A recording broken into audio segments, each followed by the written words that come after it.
In Syria tonight, new shockwaves after the fall of the Assad regime. Israel conducting airstrikes on military facilities. Israel has been condemned for seizing a buffer zone in Syria following the collapse of the Syrian government and its authoritarian leader Bashar al-Assad. Le 7 décembre dernier, alors que les rebelles syriens menés par le groupe islamiste Hayat Tahrir al-Sham entraient dans Damas et renversaient le régime de Bachar el-Assad, l'armée israélienne lançait une opération militaire d'ampleur en Syrie, baptisée Flèche du Bazan.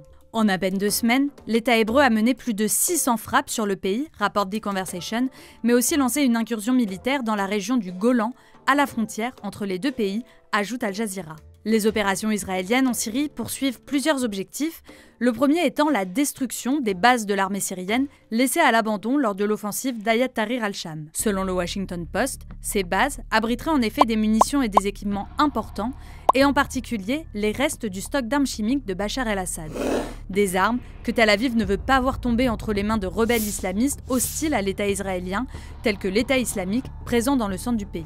En l'espace de 48 heures, suivant la chute du régime de Bachar el-Assad, les forces armées israéliennes ont ainsi estimé avoir détruit 70 à 80% des capacités militaires stratégiques de l'ancien régime, écrit The Time of Israel.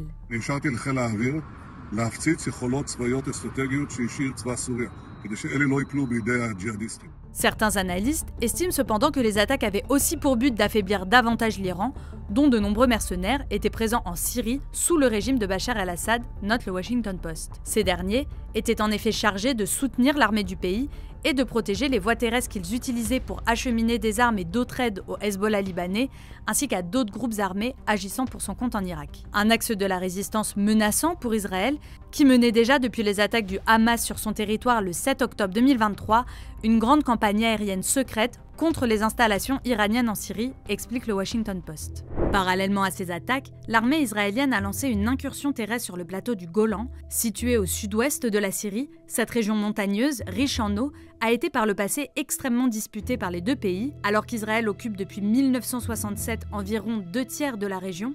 Une zone tampon démilitarisée de 400 km² et surveillée par les forces des Nations Unies y est établie à l'est en 1974 en vue d'une désescalade entre les deux pays. Et c'est dans cette zone qu'Israël s'est empressé d'envoyer des troupes au lendemain de la chute du régime syrien, note L'Orient le Jour. Une décision qui rompt de facto l'accord de désengagement signé en 1974. This agreement held for 50 years.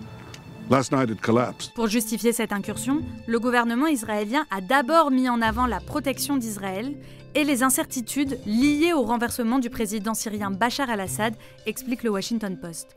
Et à cet égard, le ministre de la Défense de l'État hébreu s'est montré particulièrement menaçant envers le nouveau pouvoir syrien. אני מזהיר מכאן את מנהיגי המורדים בסוריה. מי שילך בדרכו של אסד Le quotidien britannique The Independent rappelle par ailleurs que cette zone surplombe le sud de la Syrie, ce qui permet à Israël de surveiller les mouvements syriens et complique toute action militaire de la Syrie contre Israël. Mais Al Jazeera évoque également des velléités expansionnistes d'Israël au Golan, en cause l'adoption, le 15 décembre dernier, par l'État hébreu d'un projet visant à doubler la population israélienne dans la région, alors que déjà environ 31 000 colons y habitent depuis l'annexion unilatérale par Israël d'une partie du Golan en 1981. Qualifiées de temporaires et de préventives, ces attaques israéliennes sont décriées à l'international, à l'exception des États-Unis, soutien inconditionnel de l'État hébreu.